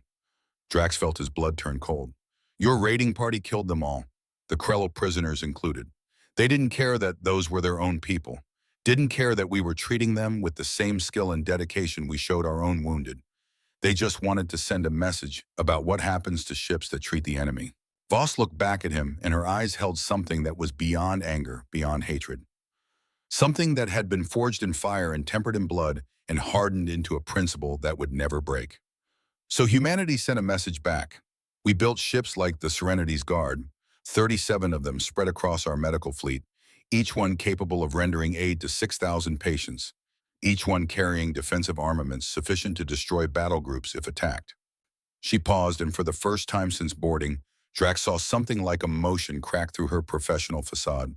"We meant what we said, Commander. We're still a hospital ship. We're still bound by the conventions. We're still committed to healing anyone who needs it. Right now in our medical bay, Dr. Martinez is performing surgery on a Krell ensign we pulled from the wreckage of one of your destroyed ships. She's been working on him for 47 minutes. She's going to save his life if she can, because that's what we do." Voss started walking again, her footsteps echoing in the damaged bridge. "But we will never be defenseless again. We will never again watch our patients die because we trusted that laws would protect us. We will defend ourselves. We will end threats. And we will do it with overwhelming force so that people like you understand the lesson the first time." She reached the exit, then turned one final time. "The Geneva Conventions are promises, Commander Drax. Promises that will save anyone who needs saving, and promises that will destroy anyone who threatens our ability to do that work." Then she was gone, leaving Drax alone with his thoughts, his pain, and the weight of 741 deaths that he had helped cause. The council chamber was ancient, older than the Dominion itself. Walls of black stone that had witnessed 1,000 councils, 10,000 judgments, 100,000 decisions that shaped the fate of billions. The ceiling stretched up into shadows so high that the emergency lighting barely reached it. Centuries of Krell history stared down from those walls, portraits of past chancellors, battle standards from conquered worlds, monuments to glory and conquest. Drax stood in the center of it all, and his arms still in the human medical cast. They had offered to remove it to replace it with Krell technology. He had refused. Let it serve as a reminder. Let everyone who saw him see the white polymer marked with red crosses. Let them know what human mercy looked like. The council sat in a semicircle of elevated thrones. 12 members, 12 pairs of eyes, 48 eyes total, all focused on him with varying degrees of anger, disgust, and cold calculation. At the center sat High Chancellor Zavrith. She was ancient, 83 cycles, which made her one of the oldest living Krell. 6 eyes instead of the usual 4, a genetic mutation that marked her bloodline as descended from the original royal house. Those eyes had gone cloudy with age, cataracts forming over centuries of life. But the mind behind them was sharp as broken glass and twice as cutting. "Commander Drax." Her voice was surprisingly strong for someone so old, carrying clearly across the vast chamber. "You stand before this council to answer for the loss of 7 warships and over 2,000 Krell lives." "Yes, High Chancellor." "You attacked a protected medical vessel in violation of interstellar law." "Yes, High Chancellor." "You ignored warnings from your veteran officers." "Yes, High Chancellor." "You escalated a situation that could have been resolved through communication into a military engagement that resulted in catastrophic losses." "Yes, High Chancellor." Zavrith leaned forward, her 6 eyes studying him with the intensity of a predator evaluating prey. Drax could see the intelligence there, the cunning that had kept her in power for 47 cycles. She had not survived this long by being soft or sentimental. "And yet you survived. The humans showed you mercy." "Yes, High Chancellor," after demonstrating they did not need to. A murmur rippled through the council chamber. Drax could feel the weight of judgment pressing down from all sides. Counselors whispering to their aides. Scribes recording every word for the historical archives. His career was over. His life was likely over. The only question was how they would execute him. Quickly as a warrior, or slowly as a traitor who had brought shame upon the Dominion. "Tell us," Zavrith said, her voice deceptively gentle, "about the weapons this hospital ship carried." For the next hour, Drax testified. He described the railgun in painful detail, the specifications as best he understood them, the yield calculated from damage assessments, the precision that could strike a specific component from 50,000 kilometers away. The point defense systems that intercepted every missile, every plasma bolt with inhuman accuracy. The energy weapons that carved through armor like surgical instruments through flesh. The tactical sophistication that reduced a strike group to wreckage in 8 minutes. He described the transformation, how the white panels had retracted with mechanical precision, how weapons had emerged from what should have been cargo holds in medical bays, how a ship that looked peaceful and harmless had metamorphosed into something that made his warship look like a training vessel. He described Captain Voss's voice, calm, professional, narrating the destruction like she was reading patient charts. No anger, no hatred, just the cold execution of defensive protocol. And he described what came after. The medical teams, Dr. Graves setting his arm, the human doctors and nurses treating Krell wounded with the same care they would show their own people. The council listened with expressions that ranged from disbelief to horror, to on some faces a kind of grudging respect. When he finished, silence fell across the chamber. Not the silence of contemplation, but the heavy quiet of people processing something they did not want to believe. They showed you this power, one council member said, breaking the silence. Councillor Thex, a military hardliner who had advocated for aggressive expansion for decades, and then sent medical teams to save your crew. Yes, Counselor. They could have destroyed you completely, but chose to let you live. Yes, Counselor. Captain Voss said she wanted me to return home, to tell everyone what happens when you attack human medical vessels. More murmuring. The council members exchanged glances, communicating in the subtle ways that came with decades of political maneuvering. Zavrith raised one weathered claw, and silence fell instantly. The gesture spoke of absolute authority, the kind earned over nearly a century of life. Commander Drax, do you know why the Florence's Promise was attacked 3 years ago? The question caught him off guard. High Command declared it a legitimate target, Chancellor, for treating enemy combatants. Yes, High Command did declare that. Zavrith's 6 eyes glittered in the chamber's dim light. Do you know who gave that order? Drax felt something cold settle in his stomach. I did, Zavrith said. I authorized Assault Group 12 to board and neutralize what I deemed a strategic enemy asset. I approved the mission parameters. I awarded the medals afterward. I called it brilliant tactics in my address to this very council. The chamber had gone absolutely silent. Drax could hear his own breathing, the slight wheeze from where he had bruised his ribs in the attack. Could hear the scratch of scribes' pens recording this moment for history. I was wrong. 3 words. 3 words that Drax had never heard from High Command in his entire military career. 3 words that seemed to shake the very foundations of the chamber. We thought making an example would terrorize the humans, force them to abandon their weak-minded policies about treating enemy wounded, show them that their precious conventions had no power in the real galaxy. Zavrith stood moving with the careful precision of someone whose body was failing, but whose will remained iron. We thought we were demonstrating strength, teaching them a lesson about the consequences of helping our enemies. She moved down from her throne, approaching Drax with slow, measured steps. Her claws clicked against the stone floor, each step echoing in the vast chamber. Instead, we gave them justification. We handed them a reason, a legal, moral, unassailable reason to arm their hospital ships. We transformed their medical fleet from easy targets into the most dangerous non-combat vessels in known space. She stopped directly in front of him, close enough that he could see the cataracts clouding her eyes, the age spots on her scales, the weight of decades carried in every movement. You lost 7 ships, Commander. But you learned something this council needs to understand, something I have been too proud to acknowledge for 3 years. Her 6 eyes fixed on him with an intensity that made him want to look away. The humans are not weak. Their compassion is not a flaw. Their rules are not restrictions that limit them. Each sentence landed like a hammer blow. They are promises, promises that they will save lives whenever possible, and promises that they will end lives when necessary. Zavrith turned to face the full council, her voice rising to fill the chamber. We tested which promise would apply. 7 ships and over 2,000 lives later, we have our answer. She returned to her throne, settling into it with a sigh that seemed to carry the weight of empires. When she spoke again, her voice had changed, not softer but more formal, the voice of someone pronouncing judgment. Commander Drax, you will not be executed for your failure. Relief and confusion warred in Drax's chest. Death would be mercy. Death would be the easy path, the honorable warrior's end. Zavrith's eyes held him without blinking. And you, Commander, do not deserve mercy. You do not deserve the easy path. The cold thing returned, settling deep in his bones. You are hereby designated living archive of human capacity. A new rank created specifically for you and any future officers who make similar errors. You will be assigned to Observation Post 47 on the outer rim of our territory. Your only duty will be to monitor all vessels passing through that sector.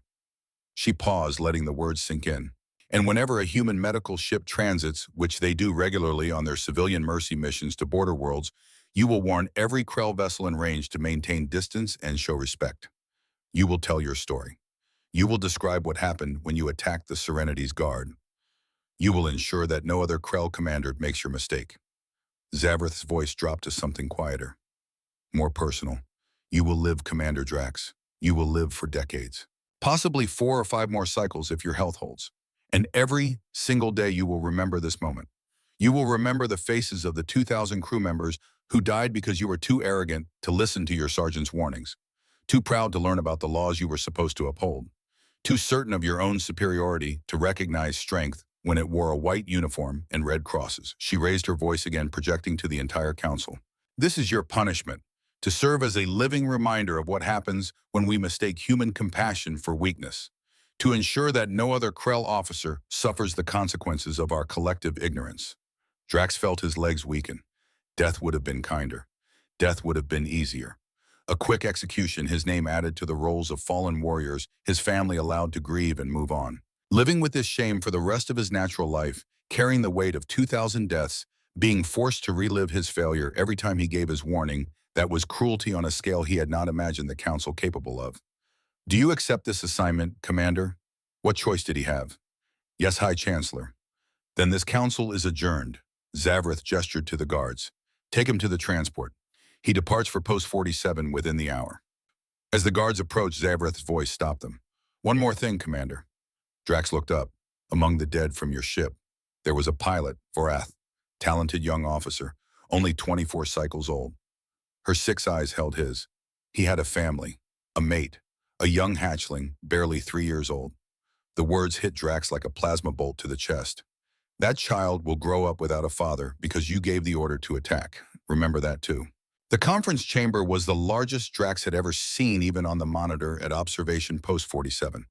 Designed to accommodate representatives from over 100 species, it was a monument to galactic cooperation, or at least the appearance of it.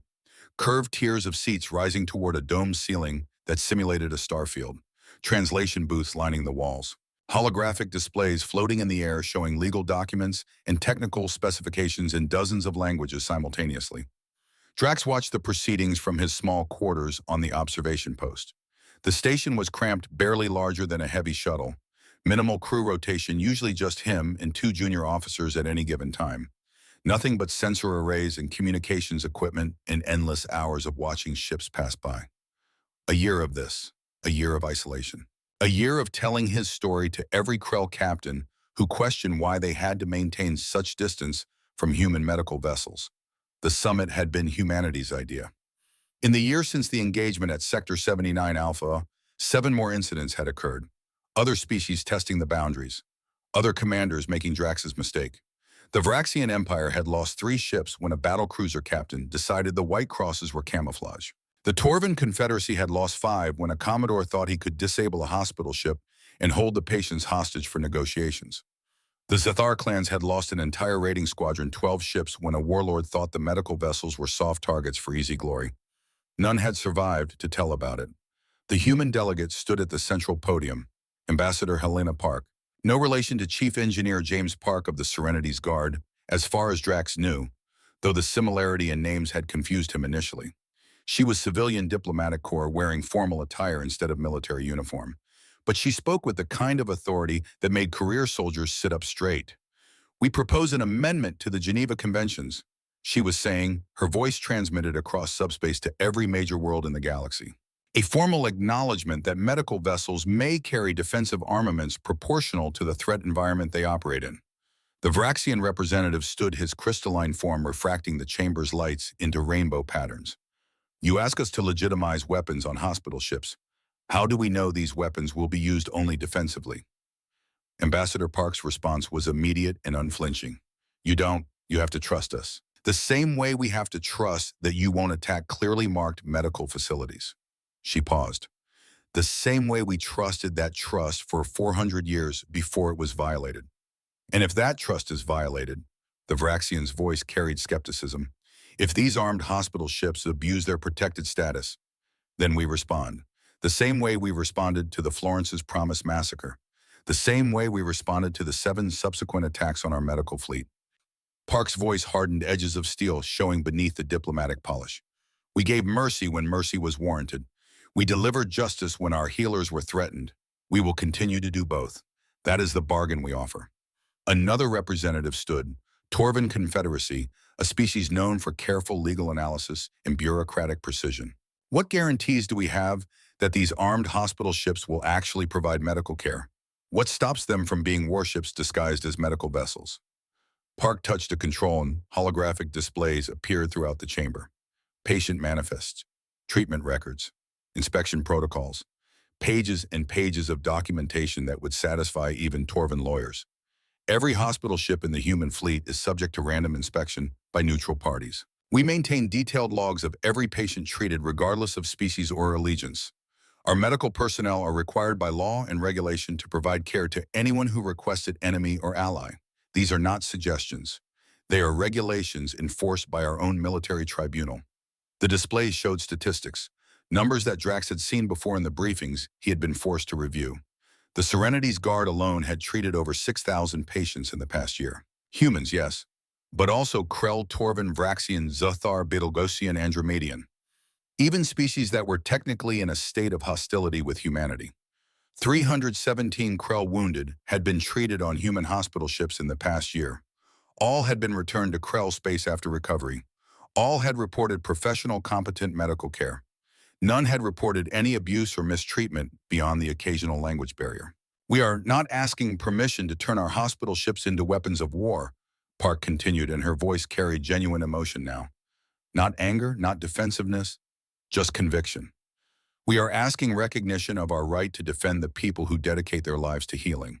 The doctors, the nurses, the medics who run into danger while everyone else runs away. She gestured at the statistics floating in the air.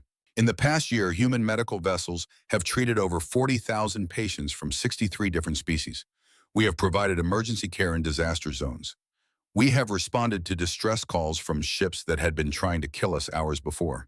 We have maintained our commitment to the Geneva Conventions even as others violated them. Her voice rose, filling the chamber. 3 years ago, we lost 4,000 people because we trusted that galactic law would protect them. It didn't.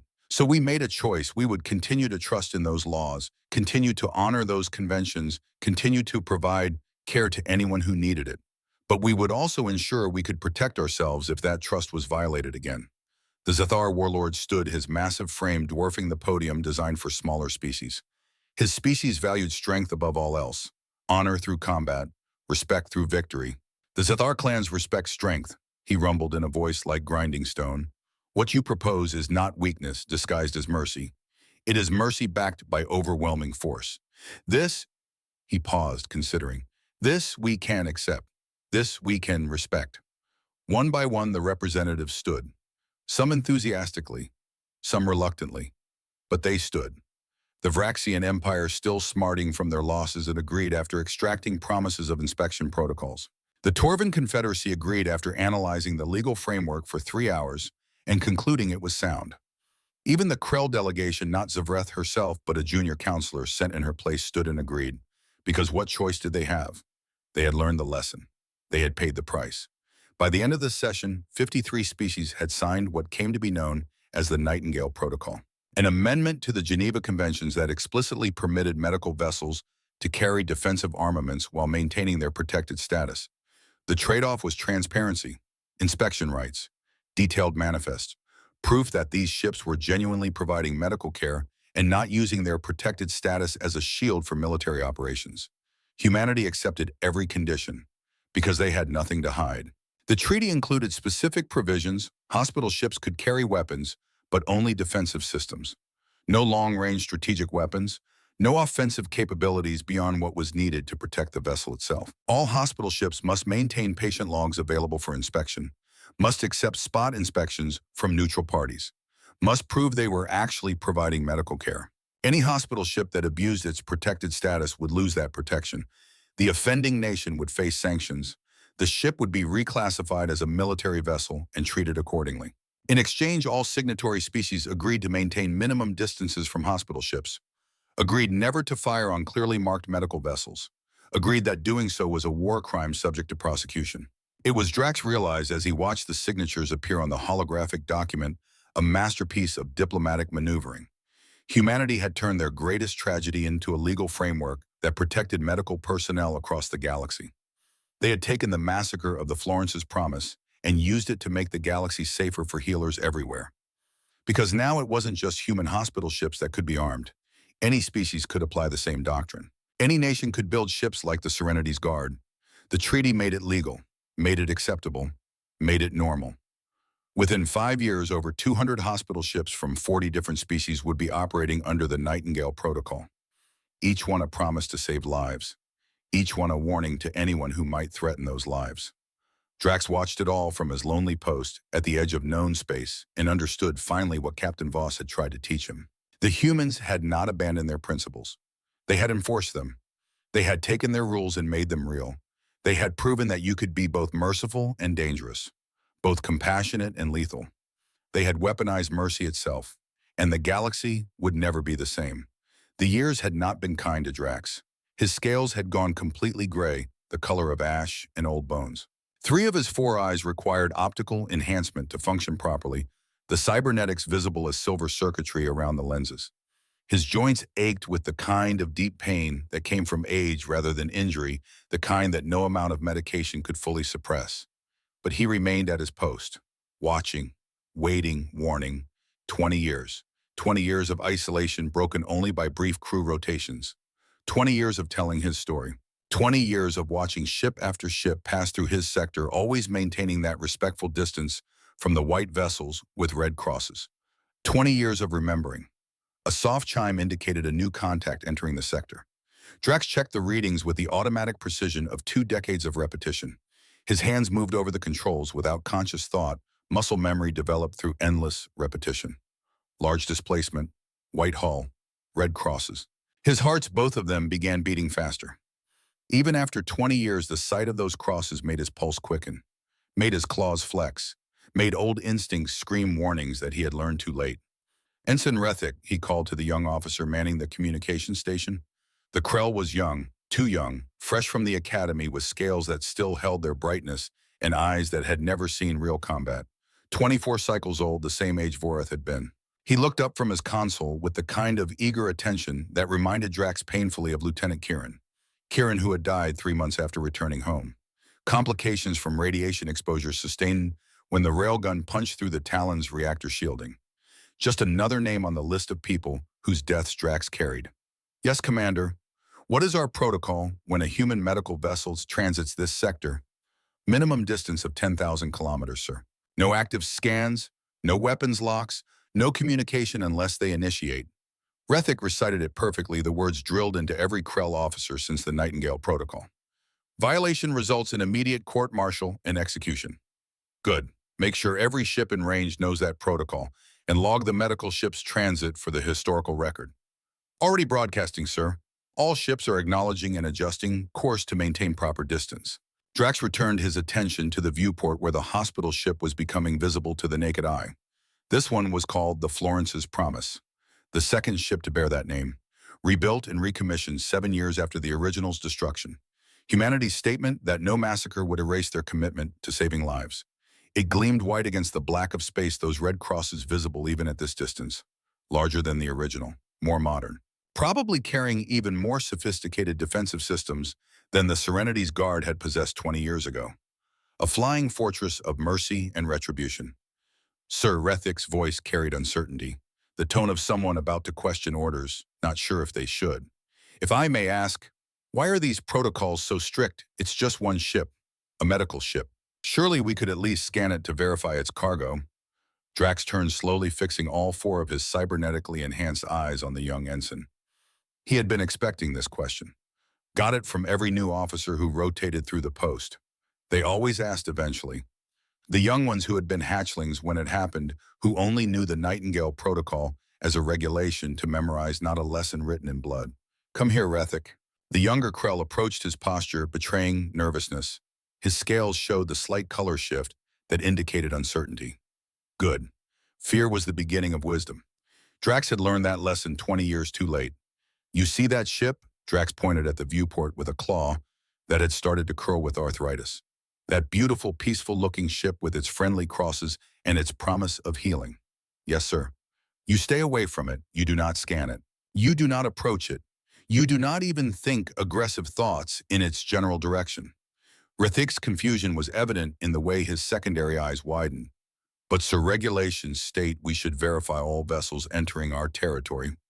"Listen to me very carefully."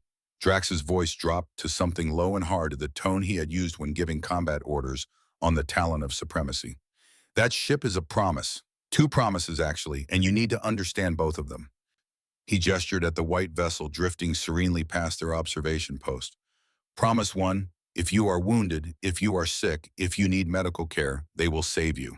They will treat you with the same skill and dedication they show their own people. They will not ask what species you are, or what uniform you wear, or which side you fought for. They will simply heal you because that is what they do. Drax moved closer to the viewport, his reflection ghostly against the blackness of space. An old Krell, gray and worn, staring at a ship that represented everything he had misunderstood. Promise two. If you attack them, if you threaten their patience, if you fire on their ship even once, they will end you with a precision and violence that will make your ancestors weep. Sir, I don't understand. How can both be true? Because humans are not like us, Ensign. We think strength and compassion are opposites. We think if you're strong, you can't be kind. If you're kind, you must be weak. Drax shook his head, feeling the weight of 20 years of regret. But humans weaponized mercy itself. They turned compassion into armor. They made their rules of war into the most dangerous doctrine in the galaxy. The Florence's promise was almost past them now, continuing its journey to whatever world needed its services. Probably responding to a distress call from a mining colony hit by an asteroid strike, or a plague outbreak on a frontier world, or any of 100 other disasters that required medical intervention. They would go. They would save lives. They would ask nothing in return except that no one attack them while they worked. And if anyone did attack them, 20 years ago, Drax said quietly, I made the mistake of thinking a hospital ship was an easy target. I thought their white paint and red crosses were signs of weakness. I thought their commitment to healing made them vulnerable. His voice carried the weight of 2 decades of regret, 2 decades of remembering faces, 2 decades of carrying names. I was wrong about everything. That hospital ship destroyed 7 of our best warships in 8 minutes, killed over 2,000 crew members with precision that still haunts my nightmares. And this is the part you need to understand, Ensign, then they sent medical teams to save the survivors. Rethik's eyes had gone wide. This was not the sanitized version they taught at the academy. This was raw, personal, real. They saved us, the same people we had just tried to kill. They treated our wounded with the same care they would show their own. They rebuilt our ship enough to get us home. They transferred our dead with full military honors. Drax turned to face the young officer, directly making sure Rethik could see the sincerity in all 4 of his eyes. I am alive because they kept both promises. They ended the threat I represented, and then they saved my life, both at the same time. The hospital ship disappeared from the viewport, continuing on its mission of mercy to wherever in the galaxy someone needed healing, leaving behind only the faint glow of its engines and the memory of what it represented. That is why we maintain distance, Ensign. Not because we fear them, though we should, but because we respect them. Because they earned that respect with blood and fire and an unshakable commitment to principles that most species only pretend to honor. Rethik stood silent for a long moment, processing this. His scales had shifted to a darker hue, the Krell equivalent of deep thought. Did you ever regret it, sir, attacking them? Every single day for 20 years. Drax's voice was quiet now, tired. The exhaustion of someone who had carried too heavy a burden for too long. That's my punishment. Not execution, not imprisonment, living with the knowledge of what I did, living with the faces of everyone who died because I was too arrogant to listen to warnings, too proud to learn, too stupid to recognize strength when it wore a white uniform. He returned to his station, settling into the chair that had become more familiar than any home. The seat had worn grooves that matched his body perfectly. 20 years of sitting, 20 years of watching, 20 years of warning. The Red Cross means they will heal you, Ensign. It also means if you attack them, you will learn the difference between protection and pacifism.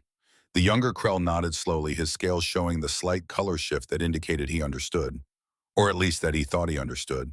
True understanding only came through experience, and Drax prayed to gods he barely believed in that Rethik would never have to learn that lesson the way he had. I understand, sir.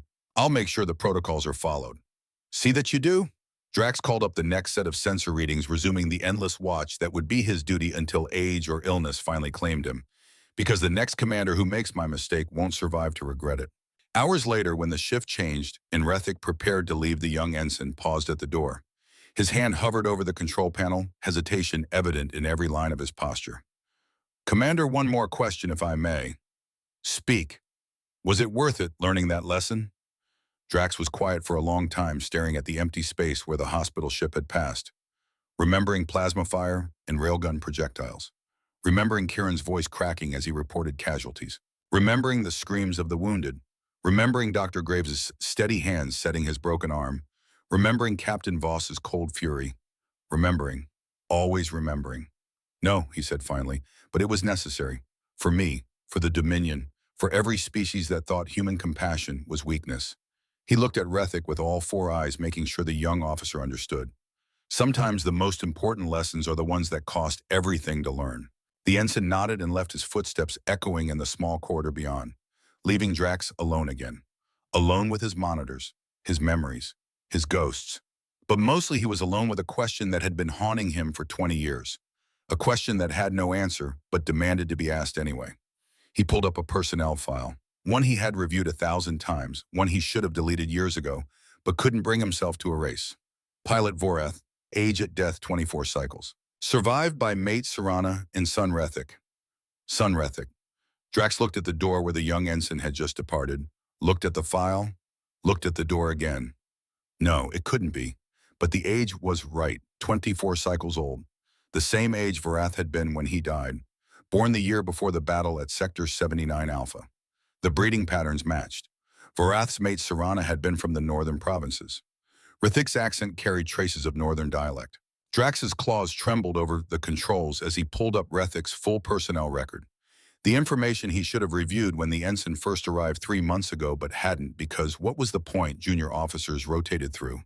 They learned their lessons. They moved on. Why bother learning their backgrounds when they would be gone in 6 months? Personnel record. Ensign Rethik, son of Vorath. The words hit him like a railgun slug. Father Pilot Vorath, deceased 2457, Battle of Sector 79, Alpha Mother Serana, of the Northern Provinces. Education. Northern Military Academy, graduated with honors. The screen blurred. Drax realized his eyes were leaking moisture. Not tears. Krell didn't cry the way humans did, but the physiological stress response of intense emotion. For 3 months, he had been teaching Vorath's son, training the offspring of a man who had died because of Drax's orders, and he hadn't known. Hadn't bothered to check, hadn't cared enough to look beyond the surface. 3 months. How many times had he looked at Rethik and seen the young pilot's features reflected in the son's face? How many times had he noticed the similarity in their eager attitudes, their desire to prove themselves, their bright-eyed enthusiasm for duty? And he hadn't known. Drax sat back in his chair, feeling something break inside him that had been holding together for 20 years through sheer force of will. He had thought his punishment was to warn other ships, to serve as a living monument to failure, to spend decades in isolation remembering his mistakes. But this was something else entirely. This was the universe showing him that his sins were not abstract, not just numbers on a casualty report, not just faces in his nightmares. This was the universe putting a name and a face to the consequences of his arrogance, making him teach and mentor and care about the son of a man he had killed. And the cruelest part Rethik didn't know. The young ensign had no idea that the old commander training him was the one who had given the order that orphaned him. Didn't know that every lesson Drax taught was paid for with his father's blood. Should he tell him? Should he explain? Or would that be just another form of selfishness, unburdening his own guilt by forcing Rethik to carry the knowledge? Drax sat there for hours staring at the personnel file, wrestling with a question that had no good answer. Finally, as the station's chronometer ticked past midnight, he made his decision. He would tell him. Not now, not yet, but eventually, when Rethik was ready to hear it. When the young officer had learned enough about duty and sacrifice and the weight of command that he could understand why Drax had done what he did. Not to excuse it, never to excuse it, but to explain it, to ensure that Rethik never made the same mistakes, to turn his father's death into a lesson that might save others. It was not redemption. Drax knew he would never have that, could never have that, did not deserve that. But it was something. A small measure of meaning extracted from senseless tragedy. A way to honor Vorath's memory by ensuring his son became the kind of officer his father had been trying to be. Drax closed the file and returned to his watch. Outside the viewport, stars wheeled in their eternal dance. Ships passed through his sector, maintaining proper distance from the white vessels with red crosses. The galaxy moved on indifferent to one old Krell's pain. But somewhere out there, the Florence's promise was saving lives. Dr. Martinez was probably performing surgery right now, healing someone who needed healing. Captain Voss was probably reviewing patient manifests, ensuring her ship maintained the standards that the Nightingale Protocol demanded. And other hospital ships were doing the same. Hundreds of them now. Vessels from dozens of species all following the model humanity had created, all keeping both promises. We will heal you. We will destroy anyone who tries to stop us. Drax understood now. After 20 years, he finally understood. The humans had not turned mercy into a weapon. They had turned mercy into a principle worth defending with weapons. They had drawn a line in space and declared that some things were sacred. Some people were off limits. Some work was too important to be interrupted by violence. And they had backed that declaration with the kind of force that made the declaration real. That was the lesson. Not that compassion was weakness, not that rules were restrictions, but that principles meant nothing unless you were willing to defend them. That mercy meant nothing unless you had the strength to protect those who showed it. That civilization itself was a fragile thing that required constant vigilance and occasional violence to preserve. The humans had learned that lesson in blood, on the Florence's promise, in the screaming darkness of opened airlocks and executed healers, and they had made sure the galaxy learned it too. Drax's shift ended 4 hours later. Rithik returned to relieve him, bright-scaled and eager, full of questions about sensor calibration and protocol call enforcement. And Drax taught him, patiently, carefully, with all the wisdom that 20 years of regret could provide, teaching Vorath's son to be better than Drax had been. It would have to be enough.